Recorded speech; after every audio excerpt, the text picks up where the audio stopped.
Welcome to Reframe the podcast, helping you reframe your thought patterns, habits and mindsets to create the life that you want to lead. Today I'm having a very honest and frank conversation on the subject of alcohol with founder of Sobersistas, Jules Rutherford. Now, Jules had a love-hate relationship with alcohol for 40 years, and it was on giving up alcohol and discovering for herself the life transformation that can come spiritually, physically and mentally that she now supports other women who are on the same quest. So Sobersistas was founded not for women who are alcoholics, but for women who don't want alcohol to play such a central part in their lives. It is a really interesting conversation. There are no holds barred. So yeah, without further ado, here we go. Hi Jules, and welcome to Reframe Club. And thank you so much for joining us today. And I guess the best way to start is to ask you to tell us a little bit more about who you are and what it is that you do. Okay.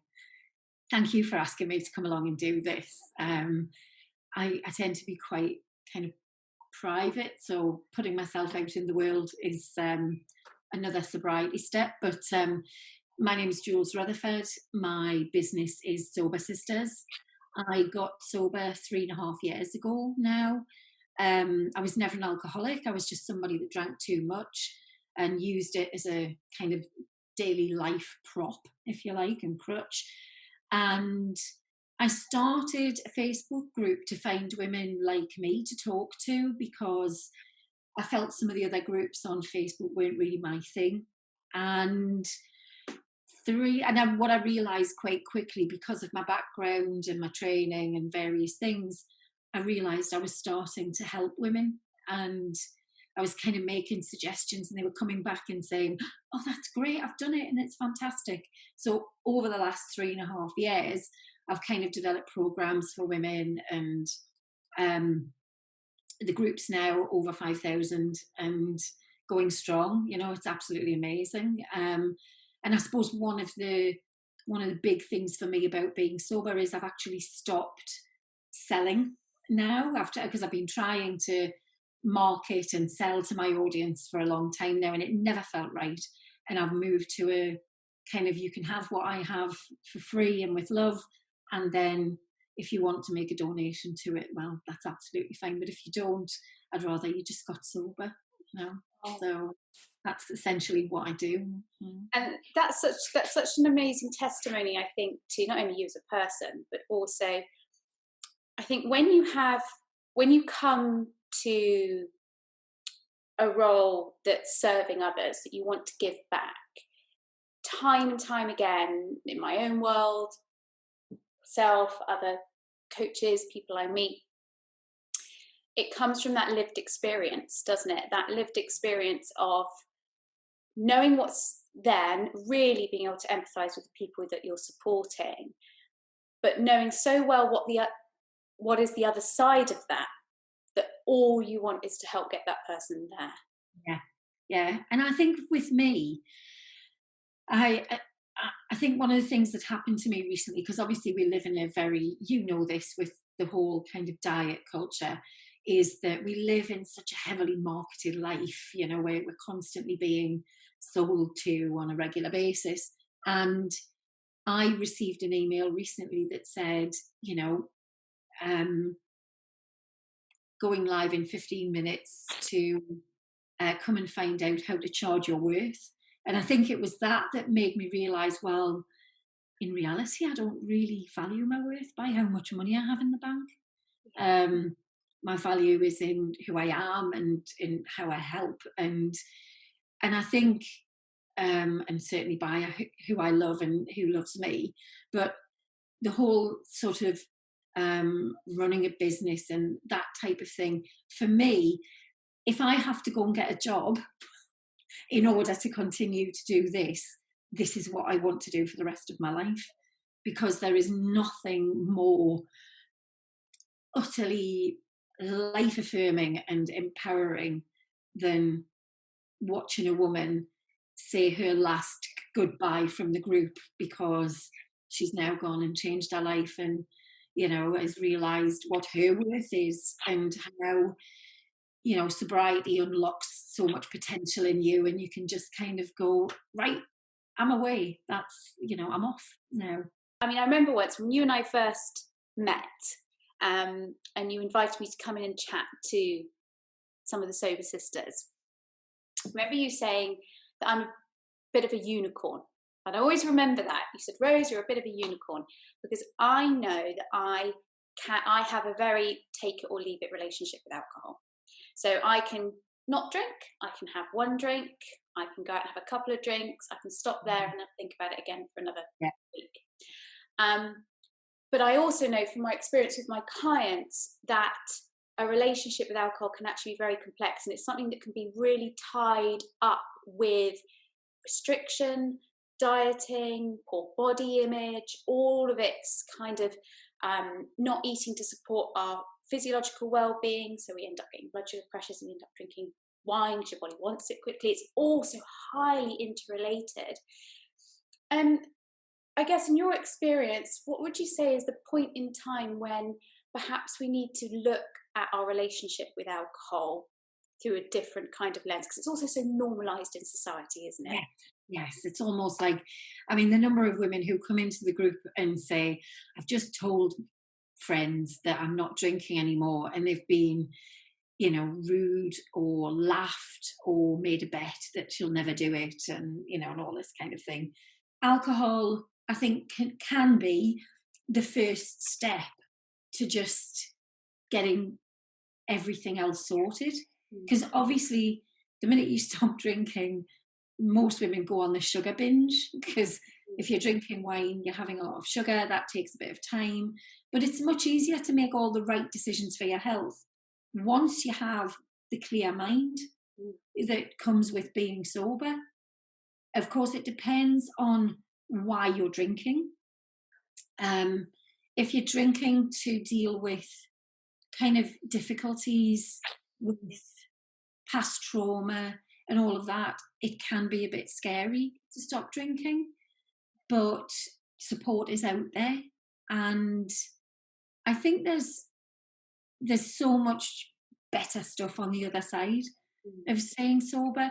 And in reality, I mean, Sobersistas is not for alcoholics, it's just for women who drink too much. So the detox period for most women is manageable, and you know, it's relatively easy to get beyond. And once you've done that, for me, the exciting bit is, okay, now you're sober, what else? You know, and it's then that getting to grips with things like, you know, exercise and how you eat becomes much easier, because you're not doing this constant negotiation with yourself. Yeah, and I think there's another point there that alcohol also is, it does several things, and I'm going to come at this from the point of view that obviously not everybody, you know, some people can develop a very healthy, mindful relationship with with alcohol. Yeah. But for others, as you're saying, perhaps those who come to your group who aren't alcoholics but have, in the same way we can perhaps rely on food, or when food becomes our only way of managing our emotions, alcohol can become a way that we manage our emotions. And perhaps it's when we're tipping a little bit too much towards one direction, rather than the kind of somewhere in the middle. And for some women, there will never be that unicorn. There can't be that mindful relationship with alcohol can't manifest, can it? So women, it is. I think that I've never been against alcohol. I don't see it as the enemy as such. My hope for women is that when they get sober, then they kind of give themselves a choice of two paths. Basically, the first path can be, I'm going to get sober so that I can see what life is like. Yeah. Get control with it, you know, get it under control, and then make some choices about how I want alcohol to be in my life, be that in a moderate way, and that kind of thing. That does have its problems. I'll come back to that in a second. But the other choice, the other path, is to, and I think this is the hard one, this is the one that a lot of people don't think about, is making the choice to be sober for the rest of your life. And that is the one that a lot of women come into the group and they'll say, right, I'm going to do 30 days and I'm going to get sober and it's going to be great. And then after a few months, which is what tends to happen, is if you don't make that decision to whatever that decision is, which either side, you generally find that somewhere between 3 and 6 months of sobriety, there's often a, right, I've got this, I can moderate now.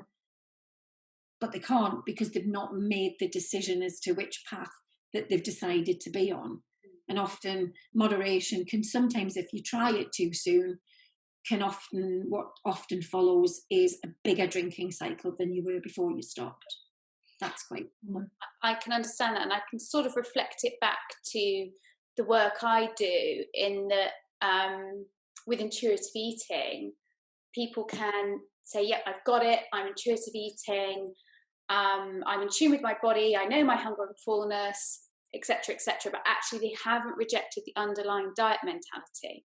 So the minute there's a stressor in life, their thought process go back to, it's your fault, your body's not right, if I just lose half a stone, I will feel better, and then everything will fall into place, so I'll just do that, and then they haven't actually done the full work underneath, and then they fall back into the restrict binge. Yeah.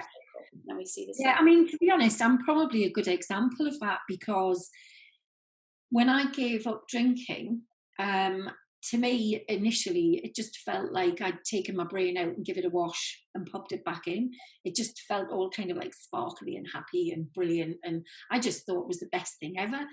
And I had some stuff in my past that I found that drinking kind of stopped me from having to deal with it. And then it just became food, and which is how you and I kind of met up, because I really I'm educated enough to know that a diet in the magic pill sense doesn't work, because you need to change your lifestyle and have, like, alcohol's not the enemy, neither is food in any form. And so it took me quite a long time to get to grips with the food thing. And of course, I've got the added kind of thing that I hate cooking. So, and I live alone. So I've always got this, oh God, thing about food. So it's taken me quite a long time to get to grips with that. And, having that time with you, last year was brilliant in kind of resetting my mind. It took me a little while longer to because I wanted to be vegan. So it's taken me a while to get to that point. But believe it or not, I'm now doing Zumba, of all things, and I bought an exercise bike and, that kind of thing. So I know that I'm now at that kind of the other side of that. And I'm heading towards a kind of life that feels good. That, I certainly wouldn't consider alcohol at all to deal with stress, Yeah. Food, yeah, absolutely. I would say over the last 3 years, it's still been a bit of a thing. And I think that's the message I'm always trying to tell sober sisters. Getting sober doesn't make you perfect.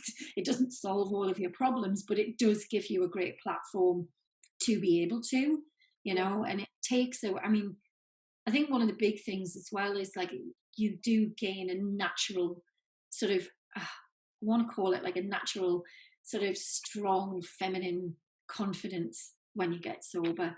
It's so lovely, to be happily female. I certainly, when I got sober, lost that whole kind of terrible, like, negative self-talk about my body image. That went. It was just, it's taken me a bit longer to go, right, okay, now, Jules. That's amazing, though. That's amazing that it, and I think it's important to make a point that, alcohol, we kind of underestimate. Everyone goes, oh no, we know, having, too much alcohol isn't good for us. But I think it's sometimes important to understand, I obviously talk about, in my world, there's food is, there's a part for all foods and there's a balance, etc., etc. But then there are specific things we know that in excess aren't good for us, and smoking and alcohol are two of those things. But you can't get away from that. And the reality is that our emotional well-being and our physical well-being are so highly interrelated, and alcohol does several things. I mean, alcohol, one of the first things it does is it puts your gatekeeper to sleep. It stops your decision maker being on the ball. Off he snoozes, has her at the gate, or she snoozes at the gate, and we tend to, then find ourselves perhaps backlash eating or eating a lot of food that we wouldn't necessarily normally make that choice. And not least also because alcohol is glucose, it's a free sugar, it wreaks havoc with our blood sugar. So our blood sugar will spike and then it will go down, and obviously when it crashes we'll then crave those more sugar dense foods. But I think two of the most interesting things about alcohol, which people aren't always aware of, is that it's such a massive sleep disruptor. So it sedates you. So when you're anxious or stressed, having that drink, that instant relaxation, that I'm going to fall asleep, it helps me go to sleep, my mind's not wearing, that instant sedation is only short-lived, and then you're up in light wave sleep for the rest of the night. So you're never getting the deep sleep. So in the mornings you're waking up, you're tired, you're exhausted. It's harder to regulate your emotions. And then when it's harder to regulate our emotions throughout the day, and our blood sugar goes out of whack, and then we're comfort eating, and the cycle continues. And then I think the other point to make around it is around how it inhibits things like B vitamins. And why B vitamins, there are energy, because they're part of our nervous systems, how we deal with anxiety, our red blood cells, but in particular B6. And B6 plays a role in serotonin. Right. Yeah. So without B6, we won't be producing enough serotonin. Of course, serotonin is our happy hormone. Yes. And then we're more likely to feel low. And then we're low, we reach for the white resort to the habitual things that we normally resort to. The couple of things in there. The thing about sleep, this is a massive kind of talking topic in Sobersistas, because lots of women use alcohol to sedate themselves to go to sleep. And what they don't, and most women don't realise that it does keep you don't get proper sleep. The really challenging part about giving up alcohol is that the health benefits are, manifest. I mean, there are plenty of them. It's all over your body. I remember watching a documentary where a doctor who was dealing with sort of alcohol addiction, he actually said, there is not one part of the body that isn't negatively affected by alcohol, which is just staggering really when you think about it. And that the minute that you stop, every single part of your body will begin to heal and improve. But one of the things about when you give up is that sleep, for all the other things that improve relatively quickly, sleep is actually one of the last things that actually becomes normal again. So there's a lot of frustration in those early days because there are, because you haven't got that immediate sedation, you've got that can't get to sleep sort of element of the night. And my advice is just get out of bed, make a cup of tea, have some toast, watch some rubbish on TV, just distract yourself for a little while, and just go back to bed when you know you're tired, or put a pillow on the sofa and, sleep when you feel like it. Because the whole thing about fighting yourself, because that's all you're doing when you're lying in bed, isn't it? I still have bouts of insomnia, but I'm postmenopausal, and I think that just comes with that. And I think if you can just, it's this whole thing about just being nice to yourself a bit more often.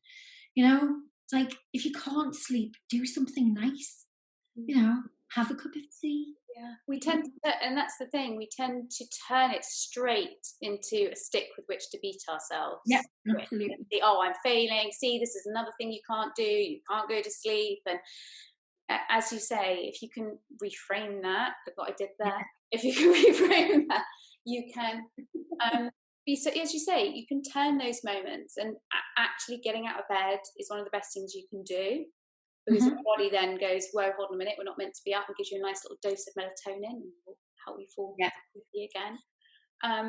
But yeah, I think that's something I think especially as women, we tend to do a lot. We tend to see turn every obstacle or barrier into something with which to give ourselves a hard time about. Oh, yeah, because we're really good at that, aren't we? We're really good at kind of, you know, like I often say it's like, oh, look, there's a stick to beat myself with. I tell you what, I'm just going to stick a nail in the end, just to make sure that I do the job properly. You know, this is, and I suppose, I think this has probably been the biggest revelation for me in getting sober. It's why I'm so passionate about what I do, is I was that woman. I was, you know, give me one nail, give me half a dozen, you know, I mean, I want to do the job properly. And the reality of being sober has just made me, I am just the happiest I have ever been, you know, and even when I'm chowing down on, you know, sweets and crisps or whatever it is, you know, even when I'm doing that, I'm doing it kind of completely mindfully, that it's okay, you know, I'm not abusing myself with alcohol, I'm not making myself mindless. And I think that's the real benefit in it, is I am 100% mindfully conscious 100% of the time. And to me, that's worth gold. That's a really powerful statement to have made, because I think that's so true.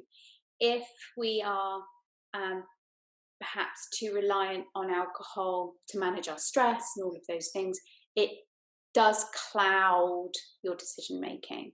And when you can lift that fog away, and then you're making those choices, as you say, mindfully, and using your knowledge to make that choice, rather than it being a physiological response to low blood sugar or exhaustion or all of the things that come the day after drinking a lot of alcohol, then you can also be far more compassionate with yourself, and you can take those times as learning opportunities, and you can actually say, actually, do you know, I know the reason why I ended up eating family size bag of Maltesers, it's because I skipped lunch, or you know, I didn't eat enough for breakfast, and then I didn't have a snack, I only had a tiny lunch, and by the time I got there I was hungry. And you can join the dots, can't you? And mine is comfort. You know, I live alone, I have occasional bouts of loneliness, but I see it for what it is. You know what I mean? That is, I know, like, oh, it would be nice, you know, if one of my kids was here or something like that, but it literally doesn't last very long. And sometimes if I self-soothe with a bag of Maltesers, well, it's okay, because most of the time I don't do that. You know, most of the time I don't do that. So that's, you know, a big progress for me, to be perfectly honest with you, because it's been a big problem. But I think the thing about alcohol is we don't actually realise, most women don't realise how much they're drinking. So it's very easy to be on the wrong side of alcohol without actually realising how much you've actually taken in. And most women drink for 2 drinks. The first one is, I know what's coming next. First one down is like, right, okay, I'm getting ready. The second one is, that's what I was looking for.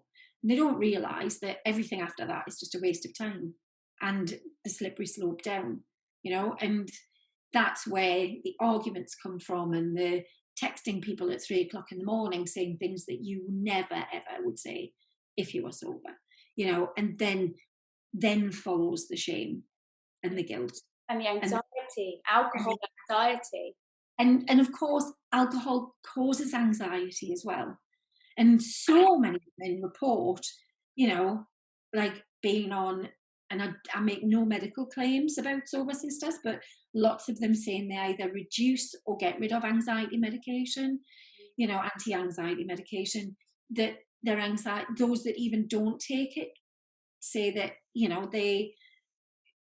their anxieties have pretty much disappeared, you know, because most of them, I think the worst thing about alcohol, it kind of makes you, it adds to, if you've got any feelings of like a lack of self-esteem or a lack of confidence, alcohol's almost like the thing that makes it 100 times worse. Yeah, it's like throwing a match in, isn't it? Yeah.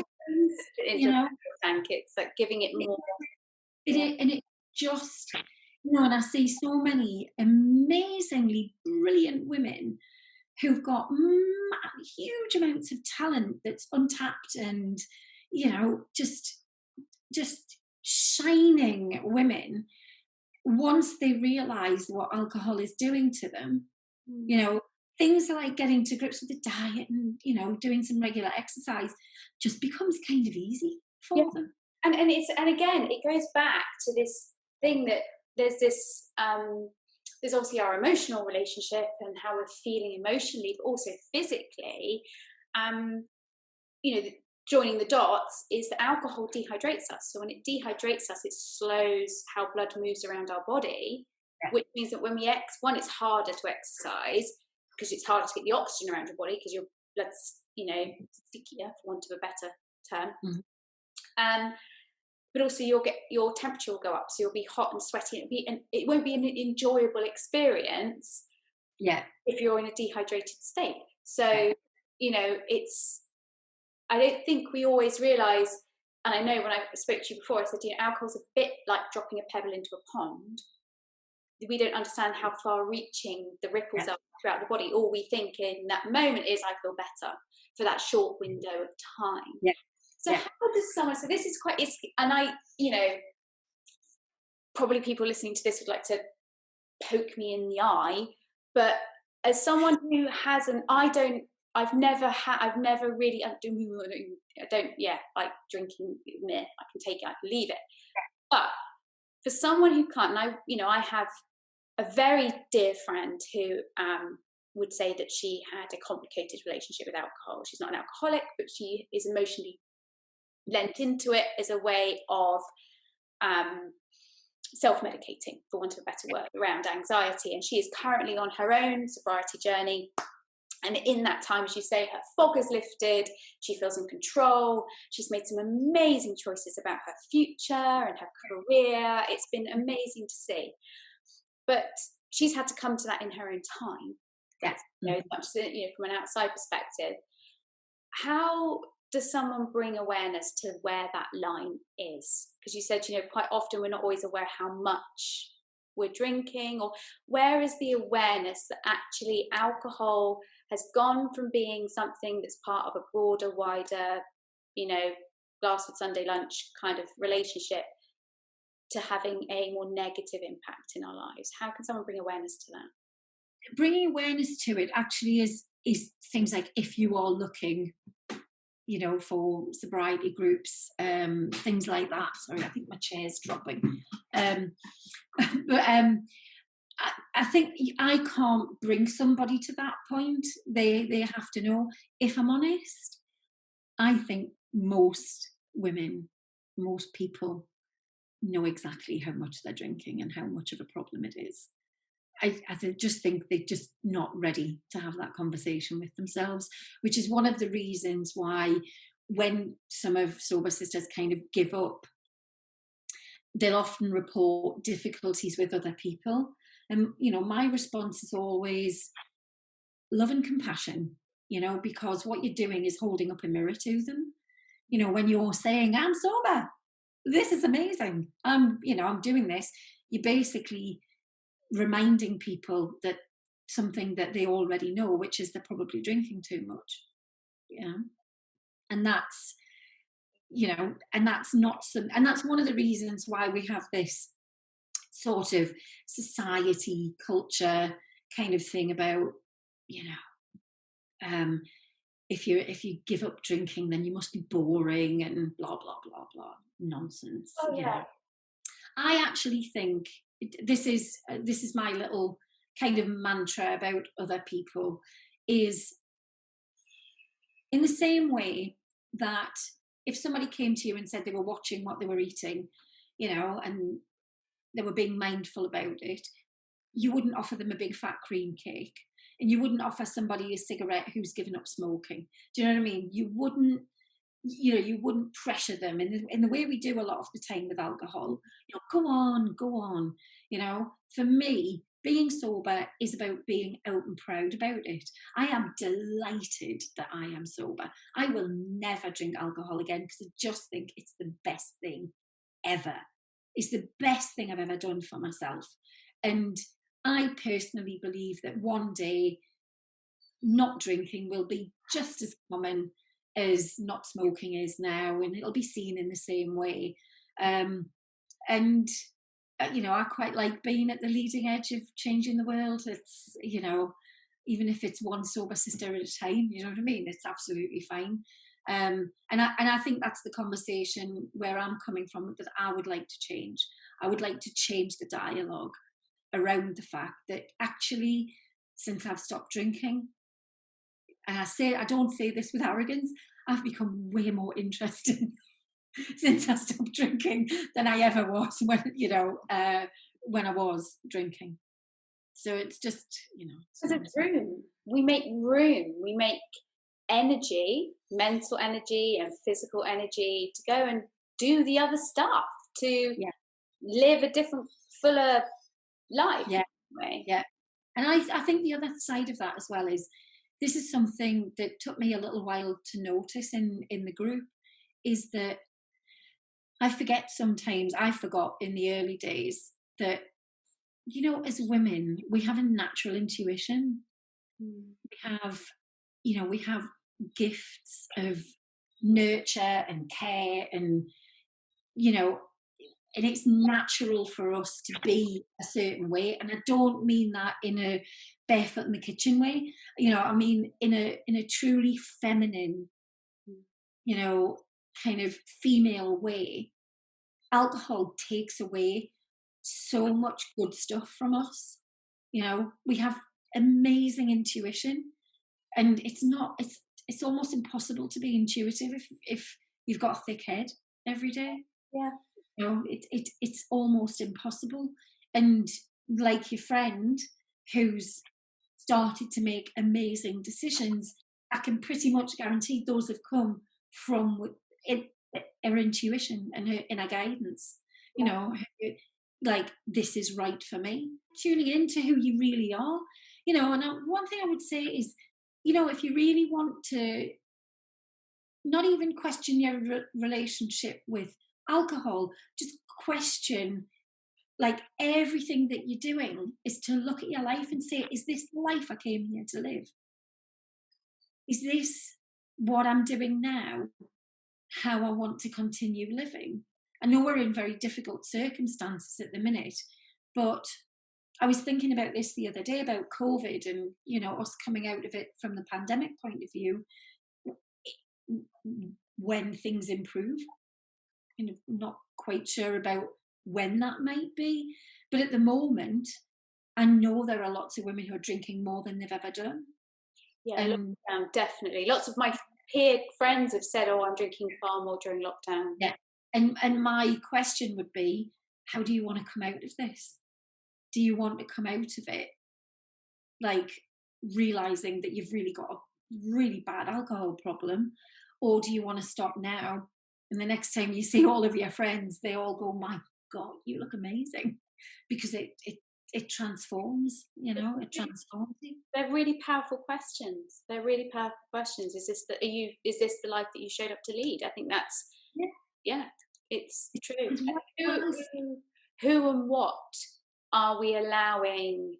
What external voices are you allowing to shape the journey that you're on? Be that alcohol or diet talk or social media or whatever. Actually, who are you handing control over to?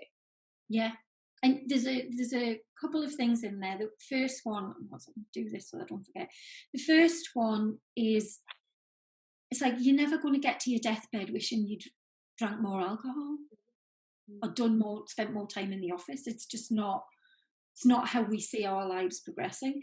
The other side of that is, I know that some women drink alcohol because they are in relationships that they're not ready to do something about.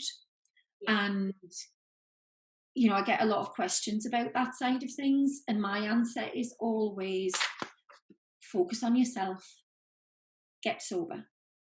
Don't worry about everything else as much as possible. Stay sober, get sober till you feel strong enough to deal with whatever's in front of you. Because I've seen every possible outcome, every permutation of outcomes from getting sober. I've seen couples who were split up who've got back together because they've realised that alcohol is the only thing that's causing the problem. I've seen couples split up, because it's the right thing to do. Because actually for some, drinking together is the thing that's holding them together. And,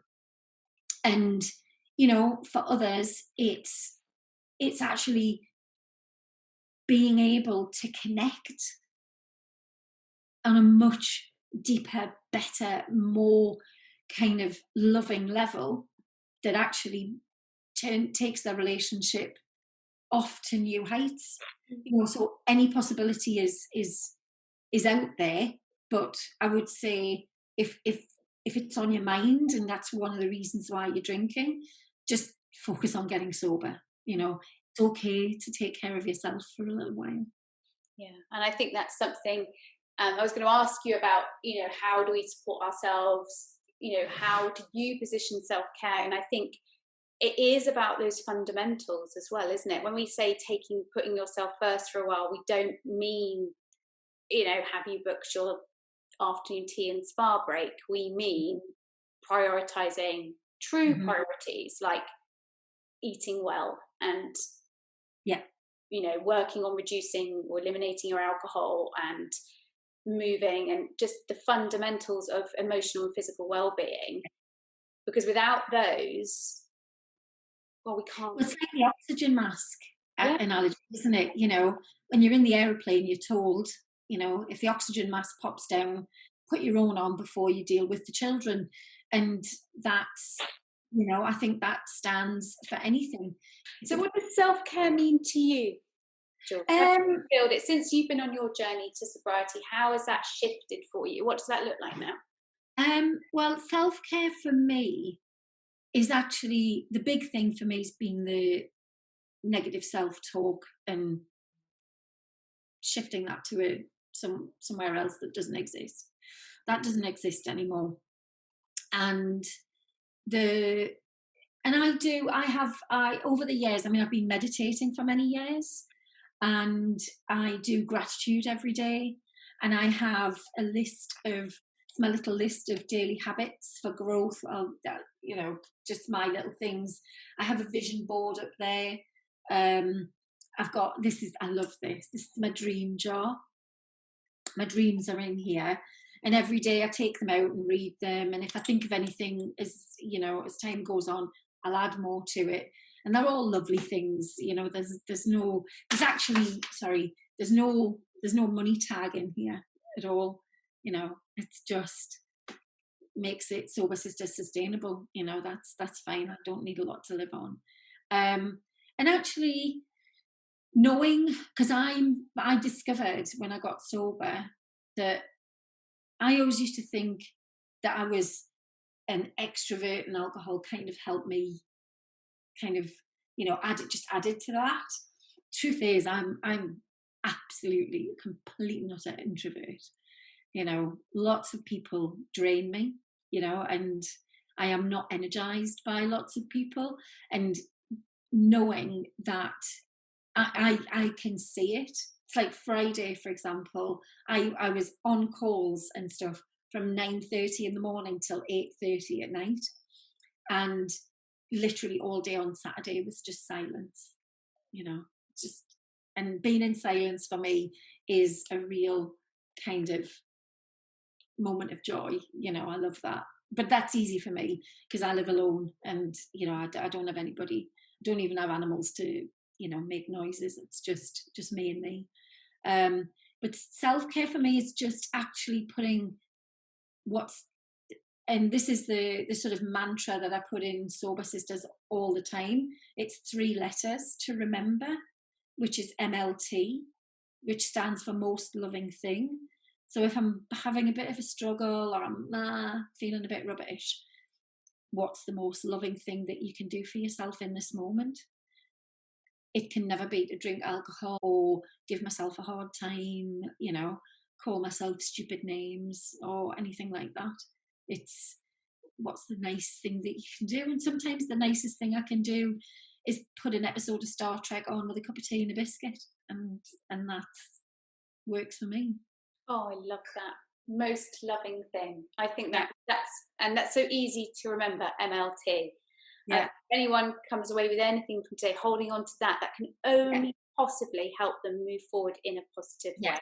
It's the most loving thing that you can do, because it works in any situation, you know, because, you know, we get so wrapped up in drama stories with each other and, you know, pulls of energy and, you know, having to be right, you know. I quite like being wrong these days, you know. I quite like sort of going like, oh yeah, I thought that was, no, well, never mind, you know, okay, nobody, you know, it's not the end of the world, you know. Grow, don't we? That's how we grow, when we're open to the journey. One more thing I would like to add about my self-care, because I did this a little while ago. I'm no artist, I'm peeling it off the wall, sorry. I think everybody should do this, I really do. I did this on something else, and these are my achievements. So there's all I mean, honestly, I'm no crafter, as you can tell. I just had a post-it pad and I just basically wrote them all down on there. But there are things on there, like I've travelled the world alone, you know, I've achieved a huge amount in the last year. I saved an organisation almost 2 million quid. You know, I've created Sobersistas, and these are all things that I've achieved for myself in the last 3-5 years. And that is on the wall in front of me. So if I ever have a moment where I'm like, what's going on? It's right in front of me. And I think, yeah, you can do things. When self-doubt creeps in.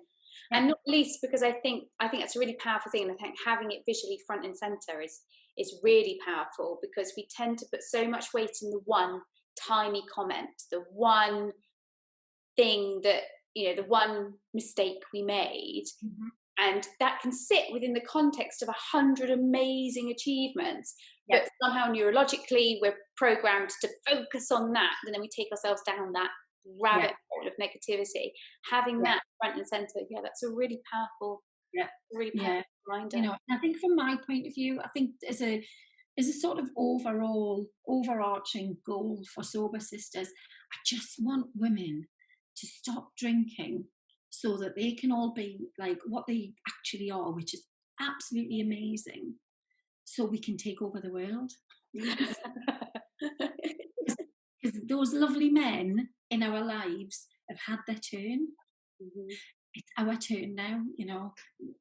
I understand that, because I totally believe that diet culture and living under the male gaze, we've been conditioned to live under the male gaze, and that's the truth. The truth of it is we're all self-objectifying as women because we're taught we have to make ourselves look attractive men to look at.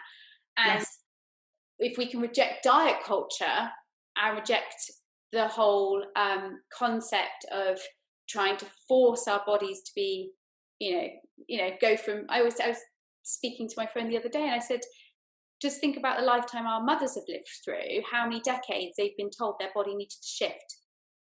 From being curvy in the 50s, by the time they got to the 60s, they had to look like Twiggy. How on earth would any woman be able to do that? And by rejecting that as women, it keeps us small, because we're hungry. We're hungry, we're small, we haven't got the energy to do what we're meant to be doing. If we are well fed and nourished and taking care of our health and are strong, then we can go on and take on the world.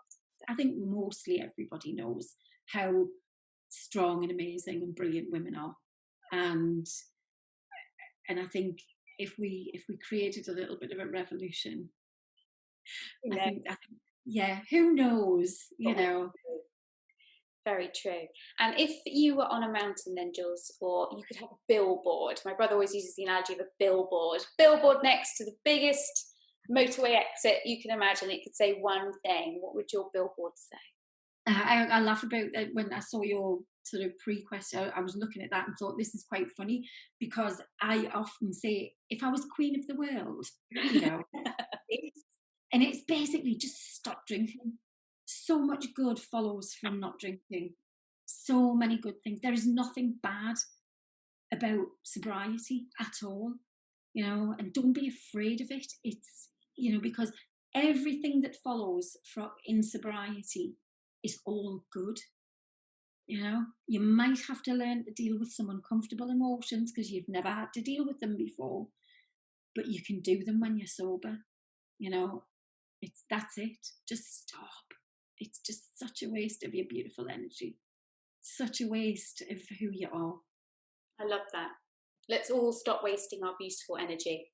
Yeah. Wherever that energy sucker may be coming from, let's all stop wasting our beautiful energy. You know, because literally the minute that you stop drinking, so many different things start to improve and fall into place, and life just becomes so much easier. Yeah, I can believe that. I really can. And finally, where can people find you? Where can they find out about Sobersistas, your courses? I've got probably the best place to be is in Sobersistas closed group on Facebook, because that's where all the mad joy and fabulousness is. It's just to note that it's spelt kind of slightly differently, so it's sober spelt normally, and then it's SISTAS, sisters. So that's I think if you search Sobersistas, if you send me all the links, I'll pop them in the show notes. Yeah. And then there's the website as well. But just if anybody is, you know, coming back to what I said about I give my time and all the services and products that I've created freely and with love. There is no obligation to make a contribution. It matters not to me. What matters to me is that if I'm helping somebody get sober, that's the goal. So there's courses on there. Jules, can I just say that's your beautiful energy right there? Yeah, it is. It is the best thing I've ever done. I love it. I love it. Amazing. Thank you so much for your time today, Jules. I think so many listeners who will take huge value from today. I really do. Thank you for your time. Oh, and thank you for asking me. It's so nice. Thank you for tuning in. And we hope you have taken something away from listening. Perhaps one small action you can put into practice today. We would love to hear your thoughts on today's episode, so pop on over to Reframe Club where you can share them, your own reflections and experiences. We would love to hear from you. As always, here at Reframe Club, we are rooting for you.